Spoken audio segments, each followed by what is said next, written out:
Darkness doesn't always come from the sky. Let me tell you about one ordinary early evening in New England back in 2013.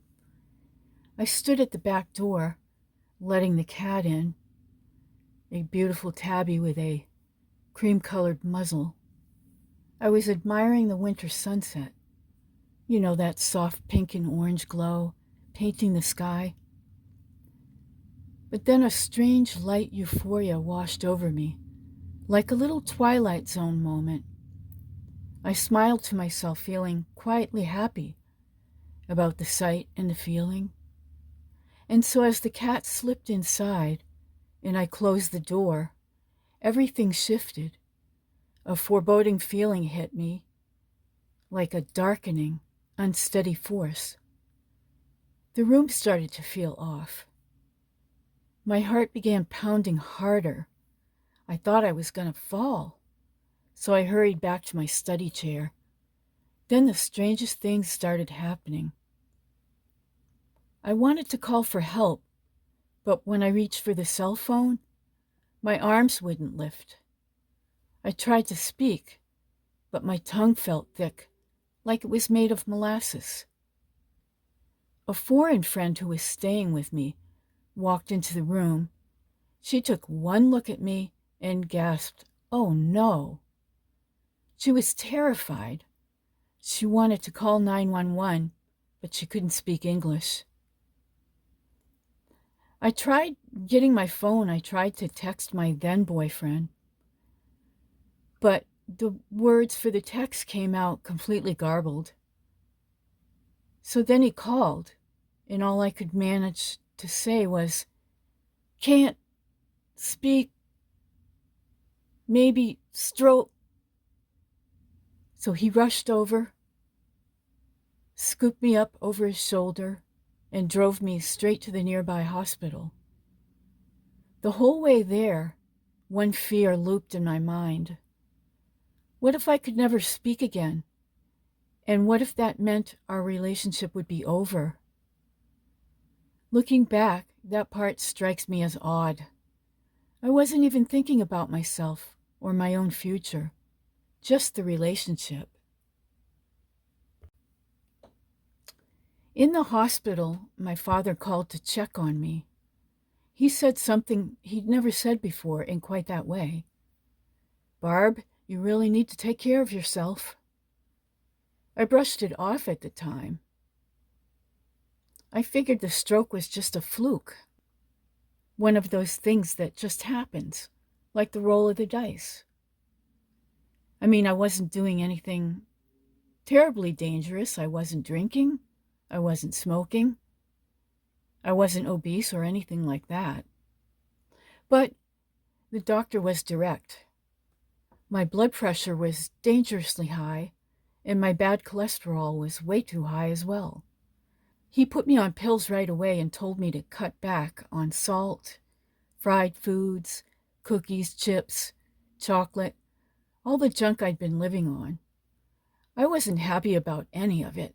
I'd been slim most of my life and had even done calorie counting, though I was only carrying maybe 5 extra pounds.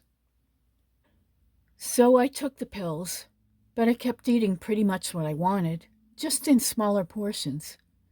And honestly, I mostly recovered. Within days, I felt better, and a few weeks later, I seemed back to normal. Here's what was really going on in my life at that time. A few years earlier, a spinal disorder had disabled me and ended my career in ESL teaching. Music, which had once been such a big, fulfilling part of my life, had also fallen by the wayside. I was desperate to find a way to make money online. I took classes, built websites, wrote articles, convinced that if I just sat there long enough and kept trying, something would click and I'd finally become financially free. I mean, all the gurus at that time who were teaching those classes were telling me I just had to keep with it, be consistent, and things would fall into place. So I dropped everything else and planted myself in front of the computer for about 12 hours a day, living on convenience foods. The pills would handle my body, I told myself. I just needed to keep pushing, keep spinning my wheels. Day after day, it felt like drudgery, sad, depressing, and empty. I was chasing the secret to online success, but it kept slipping away. Meanwhile, my body and my soul were quietly begging for attention, and I kept telling them to shut up. By 2018, I had become diabetic. The doctor warned me I might need insulin if nothing changed. I remember what insulin had done to my father. He went from overweight to obese, and a few years after my stroke, he passed from cancer. I was not going to go down that road. I was exhausted from the pills, the drudgery, the sadness, so I finally decided to listen. I started exercising in ways that actually made me feel alive. I began preparing real, whole foods, and most importantly, I spent time with my soul, asking what it needed to connect with and thrive. You see, everything is connected. Everything in you is tied together just like it is in the universe. I had chased online success so single-mindedly that I stopped feeding anything else. My body paid the price first. The late nights, the skipped real meals, the stress I called necessary, until my brain literally short-circuited one day and half my face and body stopped obeying. But the deeper wound was quieter. I had starved my spirit. The things that once lit me up, writing from the heart, performing my music, long quiet meditations by ponds or lakes, I had pushed them aside as frivolous distractions from real work. Day after day of that grind left me not just tired, but hollow. That's when the bigger truth hit me. You cannot neglect the body and expect the spirit to keep singing. The spirit needs health the way a flame needs oxygen. Without it, even the most beautiful ideas eventually flicker and go out.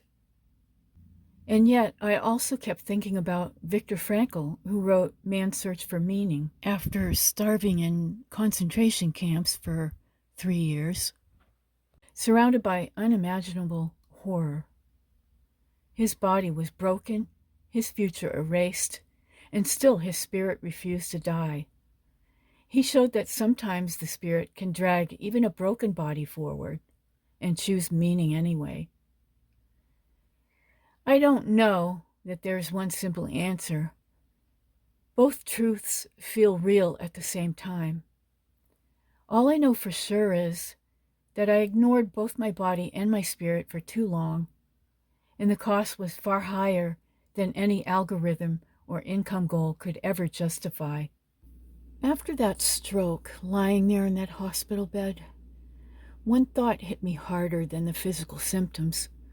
I could have died with all my stories still locked inside me. All the painful experiences I had had in relationships, the cheating partners, the confusion, the self-doubt, the nights I cried wondering what was wrong with me. They would have gone with me. No one would have heard them, and no one would have been helped by them. So, this realization shook me. I had spent years carrying those lessons silently, while I poured everything into trying to build an online business. The stroke forced me to ask, what if my real work wasn't just making money? What if it was sharing what I had learned the hard way, so others wouldn't have to feel so alone or make the same mistakes? So once I recovered, I finally sat down and wrote my first relationship book. I poured into it all my real experiences with cheating partners and how I eventually found my way through the pain. To make it deeper and more helpful, I did something a bit unusual. I created anonymous surveys, and I asked people online why they cheat, what they're thinking, and what we can actually do about it. And the responses were eye-opening. That book led directly to my next one, How to Attract Someone of High Quality. Writing it pushed me to study boundaries deeply, how to build them, how to protect them, and how to stop abandoning myself just to keep someone else happy. Looking back, none of that writing would have happened if the stroke hadn't woken me up. The health scare didn't just save my body, it pushed my spirit to finally speak.